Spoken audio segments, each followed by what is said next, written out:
Mkuu wa mkoa wa Dar es Salaam Mheshimiwa Albert Chalamila ametangaza kusitisha huduma za usafiri wa mabasi yaendayo haraka maarufu kama mwendokasi kati ya Gerezani Kimara na Gerezani Mbagala jijini Dar es Salaam. Kusitishwa kwa huduma hiyo kulingana na Mheshimiwa Chalamila katika taarifa yake kwa vyombo vya habari kunalenga kutoa nafasi ya kufanyika kwa tathmini kujua uharibifu uliofanyika wakati wa maandamano yaliyofanyika Jumatano ya Oktoba 29 mwaka 2025 jijini Dar es Salaam. Katika maandamano hayo, waandamanaji waliharibu miundombinu hususan vituo vya mwendokasi zaidi katika vituo vilivyopo barabara ya Moroko kwa kuvunja vituo, mifumo ya ukataji wa tiketi na kuvichoma moto baadhi ya vituo vya kushusha na kupakia abiria. Katika mkoa wetu wa Dar es Salaam tuna mabasi yaendayo kwa kasi.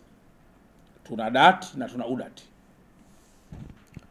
Vituo vingi vya mwendokasi vimeharibiwa. Na kwa mantiki hiyo tunaendelea kusitisha usafiri huu kwa njia ya Morogoro Road, yani BRT1, na tunaendelea pia kusitisha usafiri huu kwa njia ya Mbagala, yani BRT2. Kwa hiyo wale wote ambao walikuwa wanategemea mfumo huu wa usafiri, na naamini pia usafiri huu umekuwa ukiwasaidia watu wengi, tunausitisha mara moja. Jambo la kwanza ili kufanya tathmini ya kina kuhusu uharibifu uliotokea. Jambo la pili, tunajua kwamba mifumo ya ukataji tiketi na mageti pia imeharibiwa.